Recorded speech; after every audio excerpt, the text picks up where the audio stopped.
বাদাআল ইসলামু গরীবান ওয়া সায়াউদু গরীবান তুবা লিল গুরাবা। ব্যতিক্রমদেরকে দিয়ে এই দুনিয়াতে ইসলাম বিজয়ী হয়েছে, আবার ব্যতিক্রমদেরকে দিয়ে বিজয়ী হবে। ব্যতিক্রমদের দিকে ইসলাম ফিরে যাবে। যেই যুবক নিজেকে ব্যতিক্রম বানাবে, এমন যুবকদের হাত ধরে যিনি ইসলামকে বিজয়ী বানায় দিবেন তিনি কে? যুগ জামানা পাল্টে দিতে চাই না অনেকজন, এক যুবকই আনতে পারে জাতির জাগরণ। যদি আল্লাহ পাক চান, এমন যুবকদের হাত ধরে যিনি বিজয় দিয়ে দিবেন তিনি কে? আমার যুবকেরা বড় আশা নিয়ে আজকে মাহফিলের আয়োজন করেছেন। আল্লাহ রাব্বুল আলামিন ইরশাদ করেন, ইয়া আইয়ুহাল্লাযীনা আমানুস্তাঈনু বিস-সাবরি ওয়াস-সালাহ ইন্নাল্লাহা মা'আস-সাবিরিন।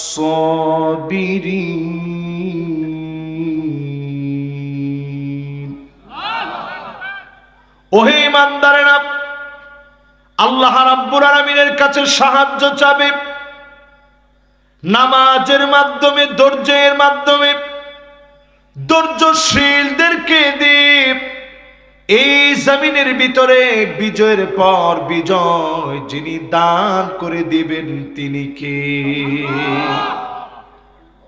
আজকে পৃথিবীর দিকে তাকায় দেখেন, এই তো কিছুদিন আগে মাত্র মায়ানমারে একটা প্রলয়ঙ্কারী ভূমিকম্প হয়ে গেছে, দেখছেন না আপনারা? আর কোন দেশে হয়েছে? থাইল্যান্ডে হয়েছে। এই মাহফিলে যতগুলো মিডিয়া আসছে, আমি মিডিয়ার দিকে তাকিয়ে বলতে চাই, আপনাদেরকে সাক্ষী রেখে, 1450 বছর আগে আল্লাহর নবী বলে গেলেন পূর্ব দিকে ভূমিকম্প হবে। তার মানে ভারতের ভিতরে ভূমিকম্প হবে। আওয়াজ করে বলেন কোথায়? বাংলাদেশে ভূমিকম্প হবে, শ্রীলঙ্কাতে ভূমিকম্প হবে, ভুটানে ভূমিকম্প হবে, মালদ্বীপে ভূমিকম্প হবে, সিঙ্গাপুর মালয়েশিয়াতে ভূমিকম্প হবে, উত্তর কোরিয়া দক্ষিণ কোরিয়াতে ভূমিকম্প হবে, জাপানের ভিতরে ভূমিকম্প হবে। সারা দুনিয়ার ভিতরে টক্কর লেগে যাবে। এই পূর্ব দিকের দেশগুলা আল্লাহ পাক সূচনা করায় দিলেন। তাকায় দেখেন লস এঞ্জেলে দাও দাও করে আল্লাহ আগুন দিয়ে জ্বালিয়েছে। এরপরে আল্লাহ ভূমিকম্প দিলেন। সারা দুনিয়াকে মনে করায় দিচ্ছে আগামীর পৃথিবী মুসলমানদের পৃথিবী, ফিলিস্তিনের বিজয়ের পৃথিবী, ঠিক কিনা বলে? মানবতার পক্ষে যারা দাঁড়ায় না, মাজলুমদের পক্ষে যারা বলে না, রমাদান মাসে একের পর এক হামলা হয়েছে, জাতিসংঘ কোনো কথা বলে না। নতুন করে ইরানের মধ্যে হামলা চলছে। এই সময়টাতে একটু হিসাব করে নেবেন, ইউরোপের বিভিন্ন দেশের ভিতরে নানা বিপর্যয় হবে। এরপরে আল্লাহ রাব্বুল আলামিন মাজলুম মুসলমানদেরকে বিজয় দিবে। জোরে কোন আল্লাহু আকবার। এই দুনিয়ার ভিতরে মুসলমানরা সবর করেছে, সবর করতে করতে আজ পর্যন্ত এসেছে। নিজের ভূখণ্ডের ভিতরে ভালো সুপেয় পানি পর্যন্ত মুসলমান পায় না, সারি পর্যন্ত করতে পারে না। ছোট ছোট বাচ্চারা ঘাস চাবায় খাচ্ছে। কাতরাচ্ছে, থুতু মেরে ফেলে দেয়, আবার খিদার যন্ত্রণায় খায়। ঘর বাড়ি নাই মুসলমানের, এক একটা বাচ্চা ফুটন্ত গোলাপের মতো চেহারা, ক্ষুধার যন্ত্রণায় কাতরাচ্ছে। এই সমস্ত মুসলমানদেরকে অবশ্যই যিনি বিজয় দিয়ে দিবেন তিনি কে? আল্লাহর নবী হাদিসের ভিতরে বলেছেন, সবরের অধ্যায় শেষ হবে এইভাবে, 6টা বিষয় আঙ্গুলে গুনে রাখতে বলছেন।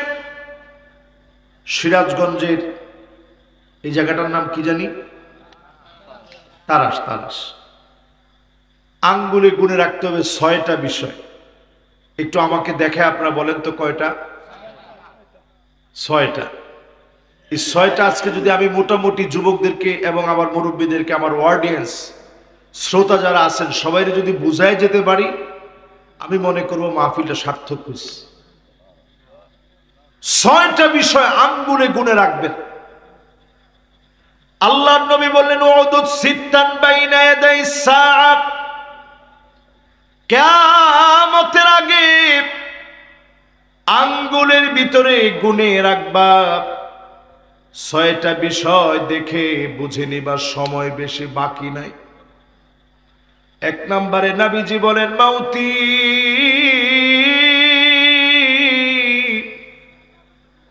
আমি নবী দুনিয়া থেকে চলে যাব। আমরা এমন উম্মত আল্লাহ নবীকে পাই নাই, নবীজিরে জীবনে কোনোদিন দেখি নাই। একটা বার নবীজির হাতে হাত রেখে হাতটা ধরতে পারি নাই। নবীজির চোখে চোখে তাকায় নবীজির চোখের মায়া নিতে পারি নাই। নবীজির সুঘ্রাণ নিতে পারি নাই। আল্লাহ নবীর চেহারা দেখে জীবনটাকে ধন্য বানাতে পারি নাই। নবীজি চলে গেলেন, তার মানে নবী আঙ্গুলে গুনে রাখতে বললেন, প্রথমটা আমরা পেয়ে গেছি, নবী চলে গেলেন। বাকি আছে আর কয়টা? 1 নাম্বারটা কি? নবীজি চলে যাবেন, নবীজি চলে গেছেন। বাকি আছে 5টা।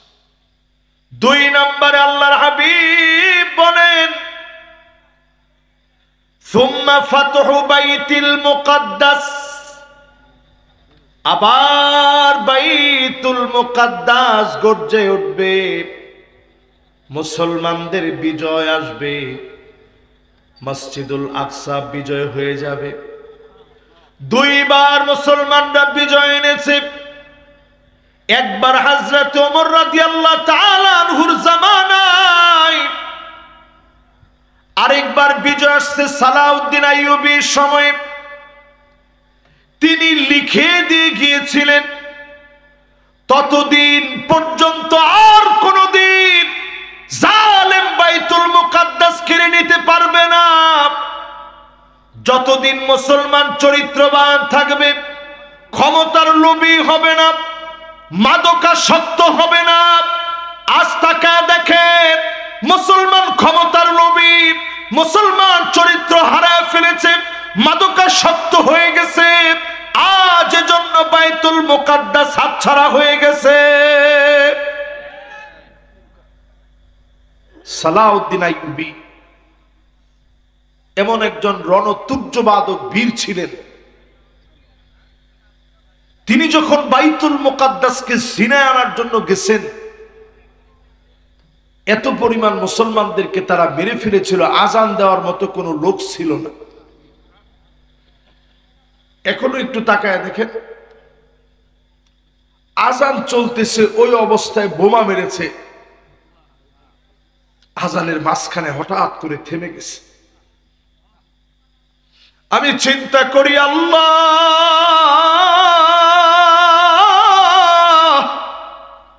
ওয়াকাব্বিরহু তাকবীরা, আপনার আওয়াজকে থামায় দিতে পারে এত বড় জালেম কে আছে? আজকে সারা দুনিয়াতে জুলুম হচ্ছে, এমন সময় আসবে একটা পাথর পর্যন্ত বলে দিবে এখানে ইহুদি আছে, উক্তুলহু, তার গর্দানটা ওড়ায় দাও। সে দুনিয়ায় বেঁচে থাকার কোনো অধিকার নাই। আজ সারা দুনিয়া বুঝতেছে ইহুদিদের বাঁচার মতো কোনো অধিকার নাই, ঠিক কিনা বলে? সময় আসবে এমন একটা পাথর পর্যন্ত বলবে ওরা ইহুদি, আমার পিছনে ইহুদি লুকায় আছে, এই মুহূর্তে গর্দান ওরা দাও। ইহুদির বেঁচে থাকার কোনো অধিকার নাই। জোরে করে আল্লাহু আকবার। তাহলে বাইতুল মুকাদ্দাস আবার মুসলমানের হাতে আসবে।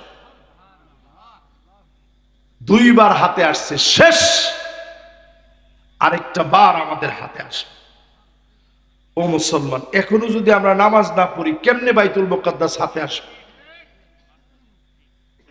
এই যে রমাদান মাস চলে গেছে,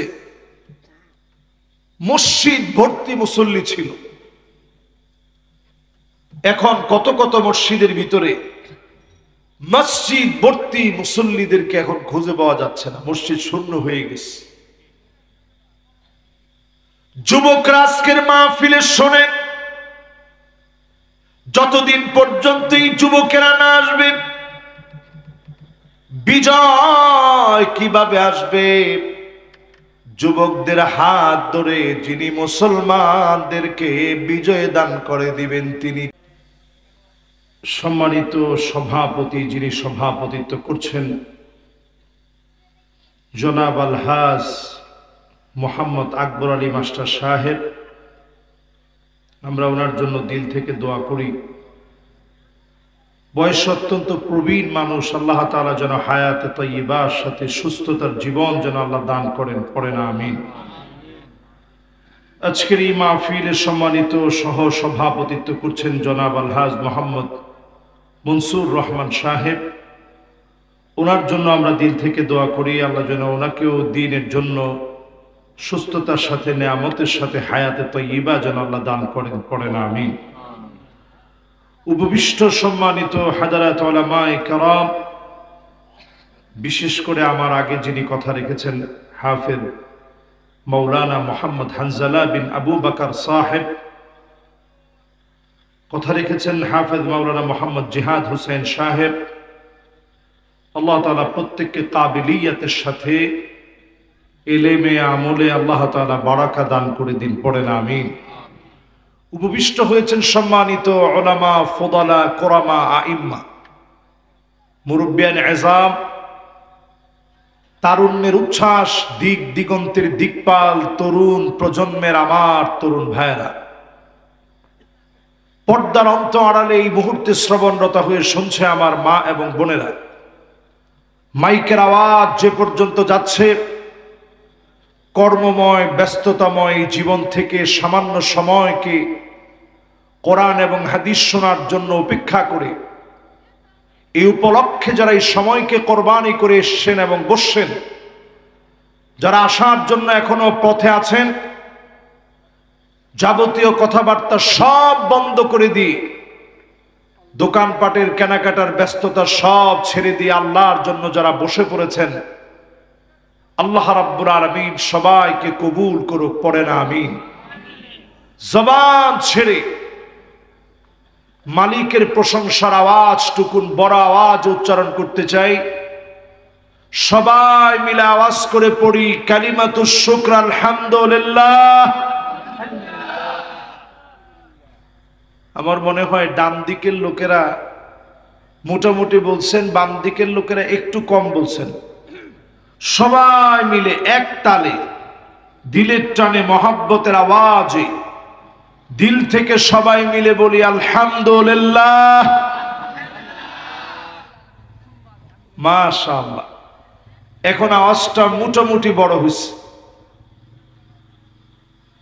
যতজন আমার সামনে এই মুহূর্তে বসা আছেন, আল্লাহ পাকের প্রশংসা আদায় করার পরে নবীজির নামে একটাবার দরুদ শরীফ পড়ব। নবীজির পুরা নামটা আমি বলবো, আপনারা সবাই শুনবেন। এরপরে আদবের সাথে একটা লোক আমরা বাদ যাব না, সবাই মিলে নবীজির নামে একবার দুরূদ শরীফ পড়বো। পারবো তো ইনশাআল্লাহ? মুহাম্মদ ইবনে আব্দুল্লাহ ইবনে আব্দুল মুত্তালিব, হাশিম ইবনে মানাফ ইবনে কিলাব ইবনে মুররা, কাব ইবনে লুয়াই ইবনে ফিহর ইবনে মালিক ইবনে নদর ইবনে কেনানা, মুদরাকাত ইবনে ইলিয়াস ইবনে মাআদ ইবনে আদনান, মুহাম্মাদুর রাসূলুল্লাহ সাল্লাল্লাহু আলাইহি ওয়াসাল্লাম। সবাই বলছেন তো? যতজন আমরা বসছি, কোরআনুল কারীমের 2টা আয়াত আমি তেলাওয়াত করেছি। কে বলতে পারবেন কোন সূরা থেকে পড়ছি? মাশাআল্লাহ, কে বলছেন দেখি? মাশাআল্লাহ, দুজন হাত তুলছে। সূরা বাকারা থেকে 2টা আয়াত তেলাওয়াত করছি, কোরআনের সবচেয়ে বড় সূরা থেকে।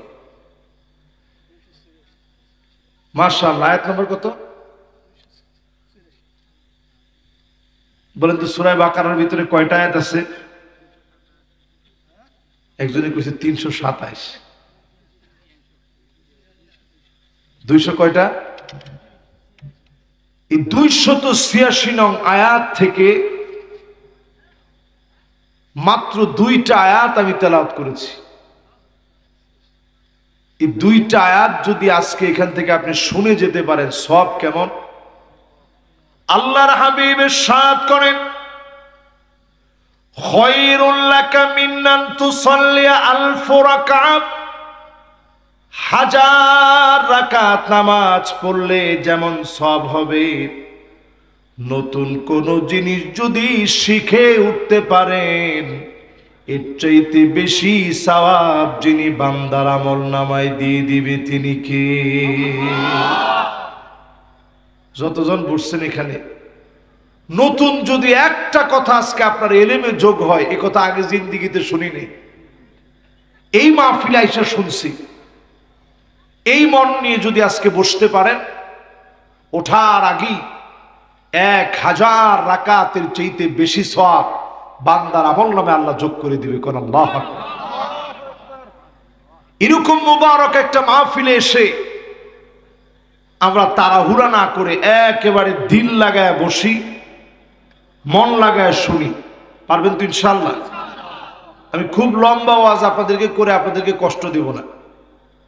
100 জন যুবক মিলে এই মাহফিলটার আয়োজন করে, 100-র উপরে। হুজুর আমারে বললেন, আপনাদের এই এলাকার আলেম মাশাআল্লাহ মুন্সিগঞ্জে খেদমতে আছেন। তিনি বললেন, আলহামদুলিল্লাহ, আমরা অত্যন্ত আনন্দিত যে এলাকার যুবকেরা 100 জনের উপরে যুবক মিলে এই মাহফিলের ইন্তজাম করে, দিন রাত পরিশ্রম করে মাহফিলটা করে।